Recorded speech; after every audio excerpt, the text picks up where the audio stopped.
the middle of the kitchen renovation and we have reached the point where we can now do our backsplash tile. Sink is in, the countertops is in, the countertops is in. Countertops are in. We chose white cabinets. Countertops are very light, the wall color is very light as well.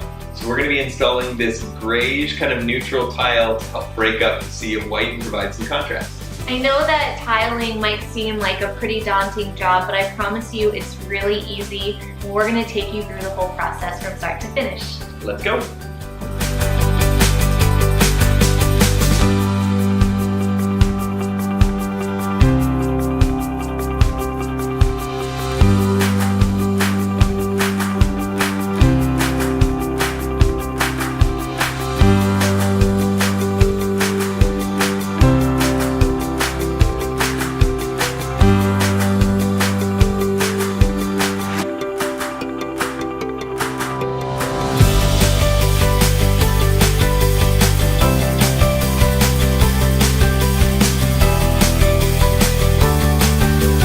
We've got our brown paper in place to protect our countertops. It can get pretty messy with the grout and the mastic and all that sort of stuff.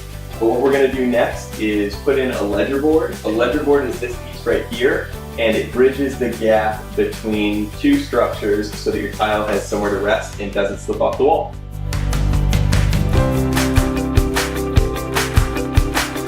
We're ready to start applying the tile. We're going to use our pre-mixed mastic using a V-notch trowel to put this on the wall. The secret is that you don't want to put more mastic on the wall than you can tile in a few minutes.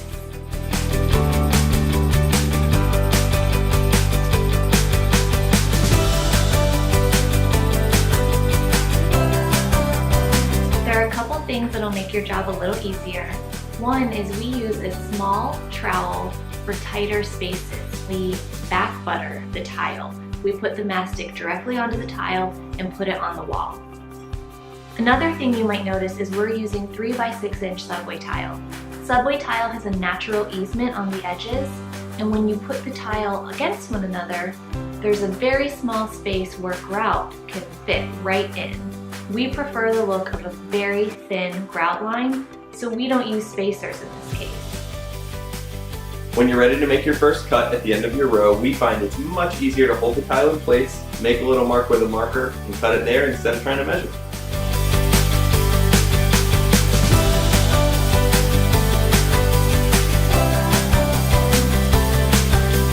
We use a wet saw to cut our tile. If you've never used one before, the way that it works, there's a bath of water at the bottom and a small pump that pumps water up through a hose and sprays a diamond tip blade which actually grinds away the tile. So you put your tile on the tray, hold it really steady, and then slide the tray through the blade, which is fixed. If you're in a position, like under a windowsill for example, where you need to make a bunch of the exact same cut, most wet saws will come with a right angle stop that you can adjust side to side. So I've already made 2 here, I need to make a 3rd, so essentially I left my stop in place and this is going to repeat my cut exactly.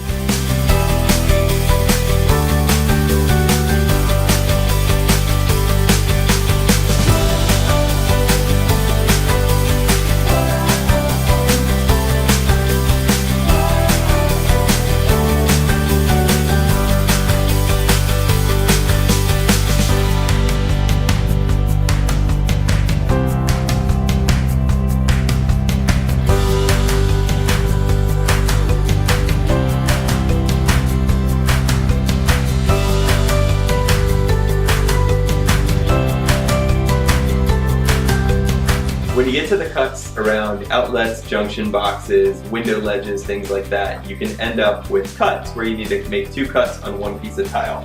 So what I like to do is we've already put this one in place here, so I've marked a line that's the same height as the other piece. I'll come over here, slide the tile into place, gently maneuvering around the wires, and make a mark right here where I want to cut, and then I'll scribe the mark down and remove the part with the X.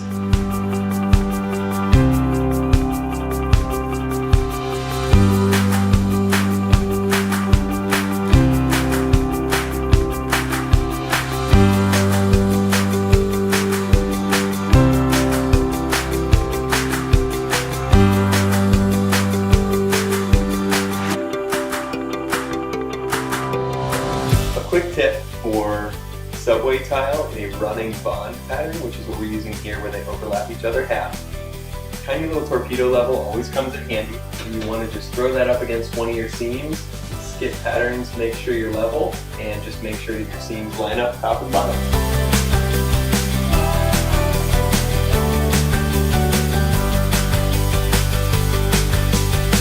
The tile is all installed. It goes about a third of the way up the wall, but we still have a raw edge at the top. So this is where pencil tile is going to come in.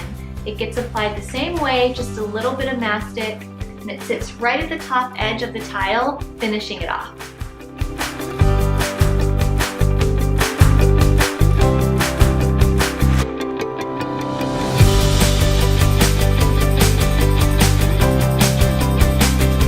It's the next day. We've allowed our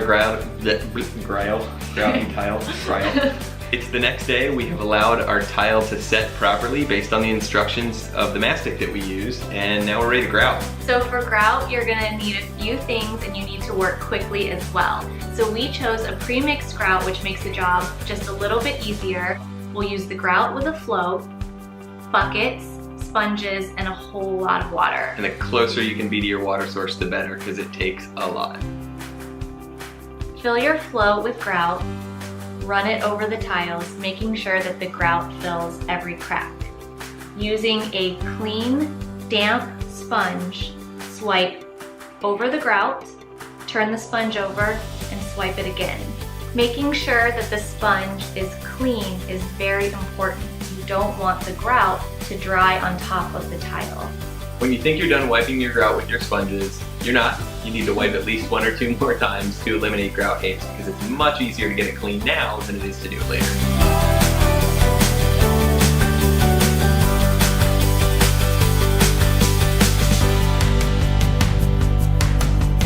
After your final sponge, a trick that we've learned is to use a paper towel, wipe over each one of those individual tiles where you see some haze. It'll lift right off. The final step in completing the look of the tile is to fill the space where the tile meets the countertop, the trim, or a wall. For this, we're using a tube of caulk that is color matched to the grout that we've used.